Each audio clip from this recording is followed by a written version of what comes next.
Shalom. Wah, hari ini daripada lain ya. Saya tidak lihat ke belakang, setelah saya di depan lihat ke belakang. Dan banyak yang hadir di hari ini ya. Rupanya hari spesial. Buat Pak Pendeta mungkin kah? Ini spesial untuk siapa? Mungkin untuk dua saudara seiman kita di depan ya. Jadi saya mau usul kalau bisa tiap hari Minggu ada pernikahan.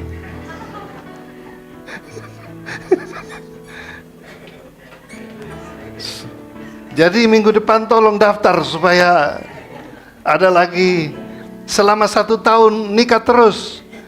Ada 1 tahun 52 minggu, berarti kita siapkan 52 pasangan. Siapa yang belum angkat tangan supaya mulai minggu depan? Lois duluan. Oh, Lois. Ya. Tapi hari ini satu sukacita bagi kita karena fokus kita kepada dua anak Tuhan di depan kita, saudara Michael Lopo dan Ana Manja. Manja apa? Manja atau Manja? Itu betul kah salah ini tulisan? Memang orangnya manja gitu. Ya, kita takut salah ucap, tapi betul. Wah, ini suami yang dapat istri yang manja ini berarti kan? Michael dapat istri manja, bahaya ini. Ini bahaya ini istri manja ini. Makan juga disuapin. Tidur ndak bisa tidur di koloni, aduh. Ini bahaya. Saudara-saudara, pada hari yang berbahagia ini kita masih dalam tema ibadah, yaitu mujizat masih ada. Ini bukan ibadah khusus pernikahan, karena ini ibadah hari Minggu. Kedua pasangan ini sudah saya bimbing berapa bulan lama. Jadi saya tanya, kalian mau diberkati terpisah dari ibadah Minggu atau disatukan di hari Minggu? Terserah Anda. Pilihan mereka di hari Minggu saja, Pak. Oke, siap-siap saja. Maka ibadah kita satukan. Tema kita adalah mujizat masih ada. Khotbah berseri beberapa minggu sudah berjalan.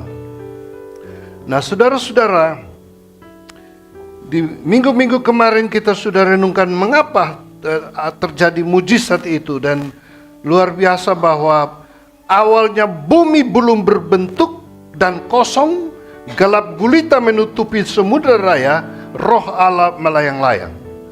Jadi tidak ada harapan kalau gelap gulita dan kosong, tetapi karena ada Allah, maka mujizat itu terjadi. Jadi kehidupan kita sebagai umat manusia juga di dunia ini, kalaupun banyak masalah datang bagaikan gelap gulita dan kosong tidak berbentuk, tapi dengan kehadiran Tuhan, mujizat pasti terjadi. Amin Bapak Ibu. Nah, di perjanjian baru hari ini kaitannya dengan pernikahan. Kita baca Yohanes pasal 2. Karena Yesus hadir, mujizat juga terjadi di dalam suatu pernikahan. Yohanes pasal 2 ayat 1 sampai 11 dikatakan demikian. Perkawinan di Kana. Nah, ini harusnya dirubah, perkawinan di Torsina. Pada hari ketiga ada perkawinan di Kana yang di Galilea, dan ibu Yesus ada di situ. Yesus dan murid-muridnya diundang juga ke perkawinan itu. Ketika mereka kekurangan anggur, ibu Yesus berkata kepadanya, mereka kehabisan anggur. Kata Yesus kepadanya, mau apakah engkau daripadaku ibu? Saatku belum tiba. Tetapi ibu Yesus berkata kepada pelayan-pelayan, apa yang dikatakan kepadamu, buatlah itu.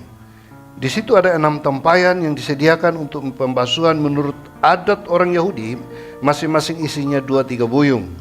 Yesus berkata kepada pelayan-pelayan itu, isilah tempayan-tempayan itu penuh dengan air. Dan mereka pun mengisinya sampai penuh. Lalu kata Yesus kepada mereka, sekarang cedoklah dan bawalah kepada pemimpin pesta. Lalu mereka pun membawanya. Setelah pemimpin pesta itu mengecap air yang telah menjadi anggur itu, dan ia tidak tahu dari mana datangnya. Tetapi pelayan-pelayan yang mencedok air itu mengetahuinya.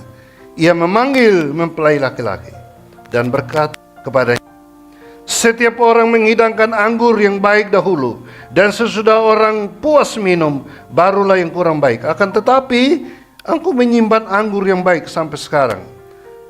Hal itu dibuat Yesus di Kana yang di Galilea sebagai yang pertama dari tanda-tandanya, dan dengan itu ia menyatakan kemuliaannya, dan murid-muridnya percaya kepadanya.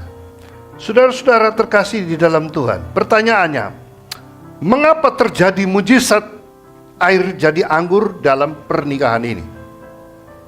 Jawabannya macam-macam. Ada yang mengatakan, ya karena kekurangan anggur. Daripada malu, ya harus terjadi mujizat. Tapi dalam konteks ini, pertanyaannya, di Injil Yohanes pasal 2, itu ada beberapa alasan yang kita akan lihat dari pasal 1, dan juga di pasal 2 dan pasal 3. Jadi jangan hanya pasal 2, ada kaitannya yang harus kita terima. Mengapa mujizat itu masih terjadi, supaya kita juga akan mengalaminya. Yang pertama, mujizat ini terjadi untuk apa? Kita ke pasal 1 ayat yang ketiga. Pasal 1 ayat yang ketiga itu berbicara bahwa mujizat ini terjadi untuk apa? Dikatakan bahwa segala sesuatu dijadikan oleh Dia, dan tanpa Dia tidak ada satupun yang telah jadi dari segala yang dijadikan. Segala sesuatu dijadikan Tuhan. Tanpa Tuhan tidak bisa terjadi apa-apa, begitu kan? Berarti kita lihat di sini bahwa Tuhan ingin menyatakan bahwa Dialah yang menjadikan segala sesuatu yang tidak ada menjadi ada. Manusia harus mengakui bahwa Allah itu sanggup menciptakan yang tidak ada menjadi ada. Kalau manusia beda, kita tidak bisa menjadikan yang tidak ada menjadi ada. Malah kita menjadikan yang tidak ada menjadi, yang ada menjadi tidak ada. Itu dia. Jadi terbalik ya. Allah menjadikan yang tidak ada menjadi ada. Manusia menjadikan ada menjadi tidak ada. Contohnya apa Pak Pendeta? Sudah kawin bye-bye, Tuhan sudah kasih tulang rusuk, kamu ganti dengan tulang jari. Akhirnya istrinya kabur, suaminya kabur. Kalau tulang jari kan akan tunjuk-tunjuk gini kan. Kalau tulang rusuk tidak bisa tunjuk, diam aja di samping. Saudara, menjadikan rumah tangga itu sudah ada. Banyak rumah tangga sudah diberkati oleh Tuhan. Tuhan sudah menjadikannya. Tapi perceraian mana? Berarti manusia yang sudah ada menjadi tidak ada, bubar semua kan? Tuhan sudah berkati kita dengan berkat-berkat berlimpah, seperti anak bungsu yang diberkati luar biasa kan? Tapi menjadikannya tidak ada. Pesta pora, hawa nafsu, hambur, kekayaan, habis di dalam dosa, menjadi tidak ada. Manusia membuat yang ada menjadi tidak ada. Allah menjadikan yang tidak ada menjadi ada. Jadi saudara-saudara, mari kita bersyukur kita punya Allah yang setia bagi kita. Memang kadang kita bersikap menghilangkan semua berat Tuhan, menghancurkan semua yang sudah ada pun, tapi Tuhan itu setia bagi kita. Dia masih ingin menerima kita kembali dan memberkati kita dan memberi lagi, sehingga yang tidak ada menjadi ada. Maka itulah terjadi mujizat, karena Dia sanggup menolong kita. Segala sesuatu dijadikan oleh Dia. Dia menjadikan segala sesuatu luar biasa. Untuk siapa? Untuk kita. Yang kedua, mengapa terjadi mujizat ini? Pasal 2 ayat yang ke-11. Tadi pasal 1 ayat 3. Di pasal 2 ayat yang ke-11, sebagai jawabannya begini. itu dibuat Yesus di Kana, hal itu maksudnya mujizat air ubah jadi anggur itu. Yang di Galilea sebagai yang pertama dari tanda-tanda. Dan dengan itu ia menyatakan kemuliaannya dan murid-muridnya percaya kepada dia. Jadi tujuan Tuhan di situ menyatakan kemuliaannya. Saudara tahu bahwa manusia itu sudah berbuat dosa. Roma pasal 3 ayat 23. Dan telah kehilangan kemuliaan Allah. Apa itu kemuliaan Allah? Kemuliaan itu adalah kuasanya Tuhan, kuasa Allah di dalam diri manusia. Kebesaran Allah, kewibawaan Allah, keagungan Allah, keindahan Allah, kekuatan Allah, dan kasih Allah, kebijakan Allah, semua hal yang baik di dalam diri Allah itu diberikan kepada manusia. Sehingga manusia dicipta juga serupa, segambar dengan Allah. Ada kemuliaan Allah, kewibawaan Allah, ada kuasa Allah. Tapi sudah hilang. Jadi manusia tinggal apanya dong? Tinggal hawa nafsunya, tinggal keinginan dagingnya, tinggal amarahnya, tinggal dosa yang menguasai. Dan itu berarti manusia akan menuju kepada kebinasaan yang kekal. Karena upah dari dosa-dosa itu adalah maut. Jadi siapapun kita di dalam dunia ini, mau kita sekarang bangga dengan kemuliaan, kekayaan yang kita yang melimpah, kita kemuliaan pengetahuan kita yang banyak, gelar kita yang banyak sekali, itu kemuliaan, ketenaran, jabatan, kedudukan, nama baik, popularitas, semua yang kita dapatkan dalam dunia ini, saudara, semuanya itu menjadi tidak ada guna. Karena kemuliaannya Allah tidak ada pada kita. Yang tinggal hanyalah kemuliaan manusia. Yang tinggal hanyalah manusia tanpa Tuhan. Karena itu saudara-saudara, manusia kehilangan kemuliaan Allah. Inilah sebabnya Tuhan ingin menyatakan kemuliaannya, supaya kita percaya kepada Dia. Itulah mujizat. Mujizat itu disertai dengan kemuliaan Allah. Karena itu Bapak Ibu, Tuhan mau buat mujizat ini. Dan dikatakan menarik di sana bahwa murid-muridnya semakin percaya. Nah, saya bertanya, apa hubungannya murid-murid dengan pesta ini? Murid-murid ini kan hanya tamu undangan, bukan yang punya pesta. Tuhan Yesus juga hanya undangan. Tapi Tuhan buat mujizat ini bukan hanya untuk keluarga yang punya pesta, tapi untuk dampak mujizat itu untuk orang lain, yaitu murid-murid. Kenapa? Karena murid-muridnya ini baru dipanggil untuk melayani Tuhan, dipanggil mengikut Tuhan, supaya sungguh-sungguh mereka ikut Tuhan. Mereka harus lihat mujizat. Dan Tuhan buat mujizat itu supaya mereka semakin percaya kepada Tuhan. Bapak Ibu, saya yakin Tuhan juga mau buat mujizat supaya iman kita semakin bertumbuh, semakin percaya. Kalau kekristenan kita hanya mengakui Tuhan di bibir dan mulut kita, masuk gereja kalau ada pesta nikah seperti ini, masuk gereja kalau aja Natal dan Tahun Baru saja, masuk gereja kalau Paskah saja, itu namanya iman kita tidak sungguh-sungguh percaya, tapi iman musim-musiman. Iman orang Kupang bilang angin-anginan. Ya, dia punya angin baik, dia datang gereja. Angin tidak baik, lo omong sampai leher kering pun dibilang sudah. Lo gereja aja. Lo yang menyanyi memuji Tuhan, saya dukung yang perpuluhan. Kan sama saja toh. Tuhan tidak butuh duitmu, Tuhan butuh hatimu. Mujizat terjadi supaya engkau percaya. Karena dengan percaya itu berarti kita menyerahkan hidup kita sepenuhnya kepada Tuhan. Roma pasal 12 ayat 1 dan 2 mengatakan, persembahkanlah tubuhmu sebagai persembahan yang hidup, yang kudus, yang berkenan kepada Allah. Itu baru namanya ibadahmu yang sejati. Bukan persembahkan uangmu, tubuhmu, artinya penyerahan dirimu. Itu lebih penting daripada apapun juga.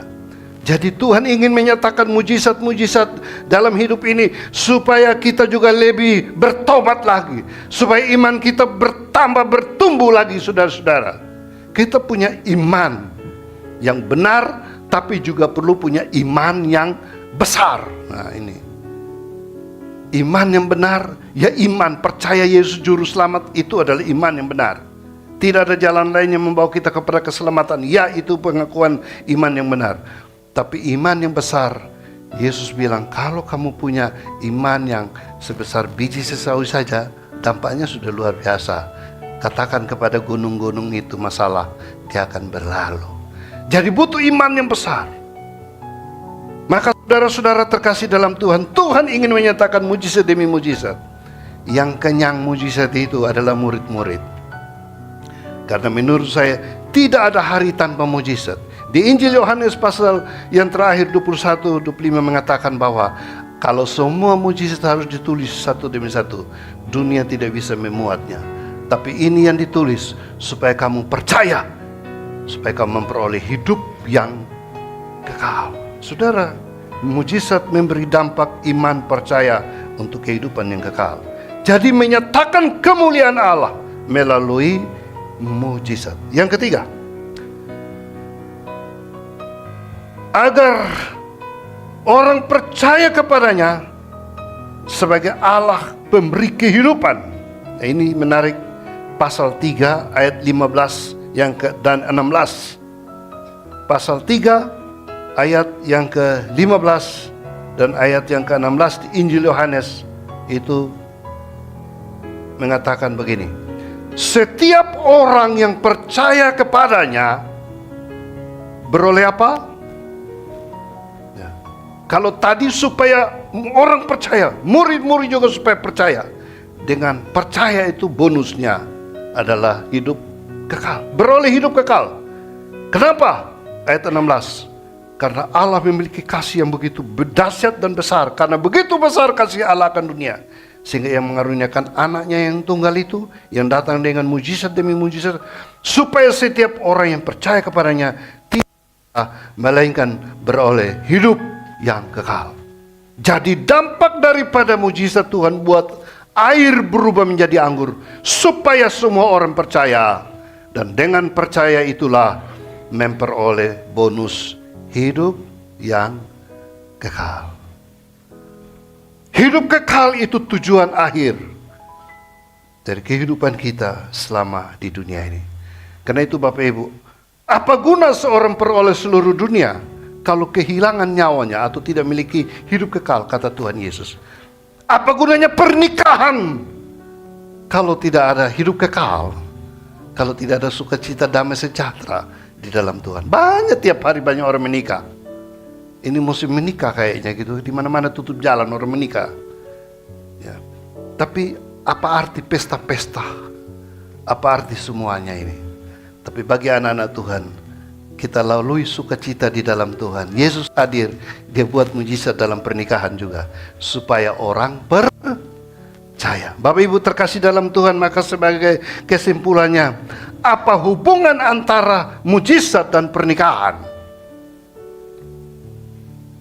Kata Pak Pendeta, jangan khotbah lama-lama, ini lagi panas ini. Satu, dalam pernikahan, dalam hidup anak-anak Tuhan, undanglah Yesus selalu hadir dalam rumah tangga. Amin. Maka ketika ada masalah, Yesus ada di sana. Dialah yang tahu segala seluk-beluk dalam rumah tangga kita. Dia yang memahami pergumulan masa depan kita. Undanglah Yesus dalam satu pernikahan. Minta maaf, kedua pasangan ini sudah menjalani hidup di rumah tangga bersama cukup lama, tetapi mereka belum diberkati. Dan hari ini adalah momennya. Bertanya, kenapa Pak Pendeta, orang kan sudah bahagia, sudah hidup sebagai laki bini, kok harus diberkati? Orang yang rumah tangganya belum diberkati Tuhan, saudara. Yesus belum sungguh-sungguh hadir memberi berkat. Itu rumah tangga dibangun berdasarkan keinginan daging hawa nafsu manusia. Karena berkat Tuhan belum ada di dalam rumah tangga. Bulan ini ada 2 keluarga yang akan diberkati. Nah, ini awal bulan 1. Akhir bulan ada 1 lagi. Tapi berkatnya nggak di sini, jadi nanti di tempat lain. Mau hadir lebih banyak dari, kalau semua hadir yang diundang nggak muat, jadi mau dibuat di lapangan sepak bola. Itu pasangannya ada di paling pojok depan itu. Nah, dia kan sudah umumkan sendiri kan, bukan saya yang umumkan. Rumah tangga harus diberkati Tuhan, amin. Yang belum diberkati harus diberkati. Kalau Anda belum diberkati, hidup di dalam kegelapan dunia ini, mati masuk neraka loh. Tapi diberkati Tuhan, berkatnya semakin berlimpah. Apalagi di Surabaya ini, saudara, orang belum menikah sudah kawin duluan. Nah, orang Ambon bilang, kawin bye-bye, jangan sampai bakalai. Mereka hanya pegang nasihat nyanyian itu. Jadi akhirnya orang kawin saja. Banyak yang mengawin, tapi tidak mau nikah kan? Kawin dan menikah itu berbeda kan? Betul ya? Banyak orang ada yang sudah bolak-balik.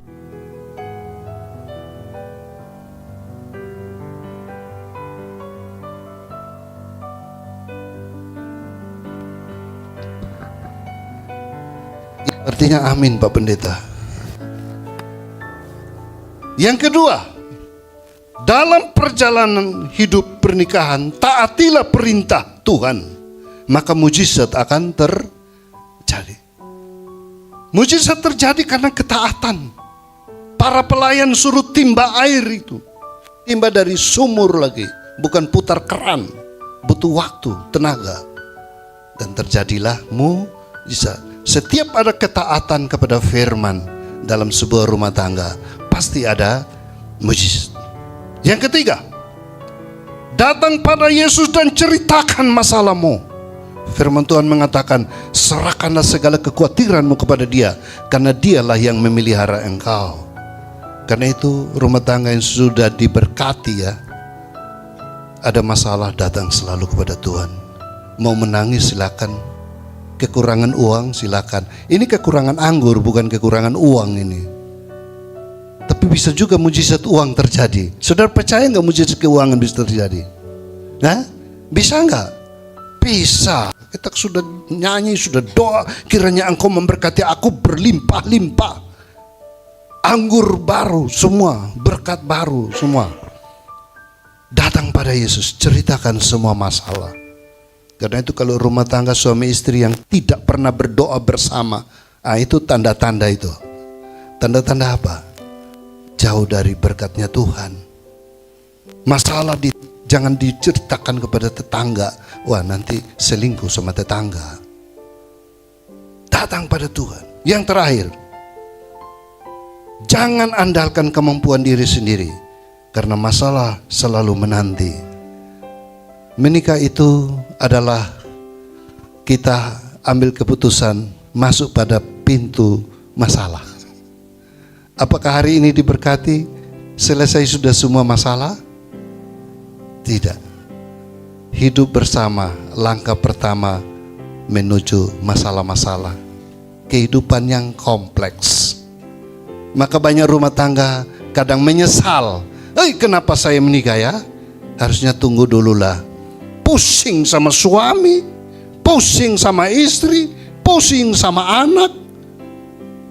Yang sudah tua-tua juga lansia itu, saya dulu banyak pusing sama cucu.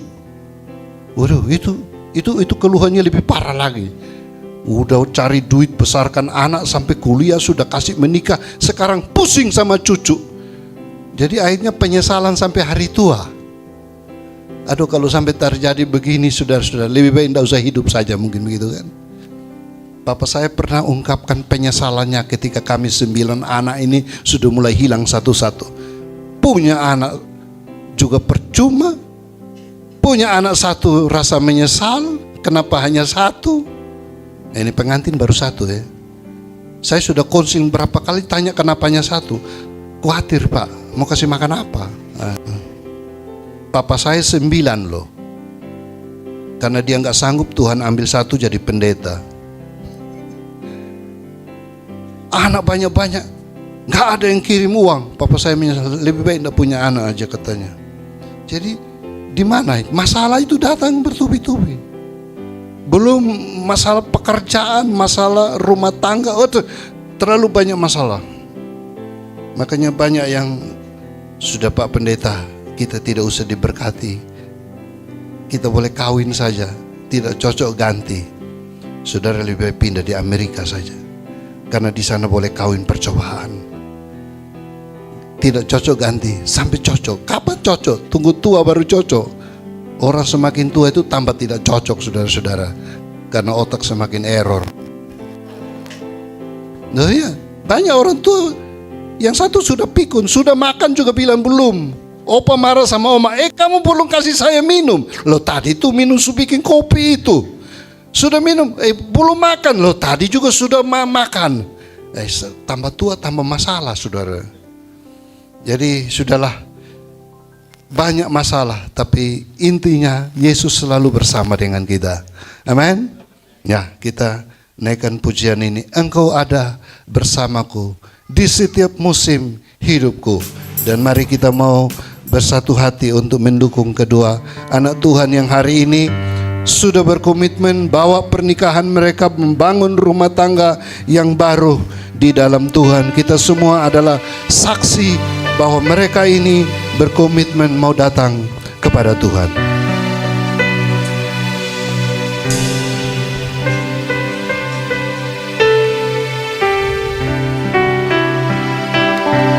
Tuhan tidak pernah membiarkan kita sendiri. Engkau ada bersamaku di setiap musim hidupku. Tak pernah kau biarkan ku sendiri.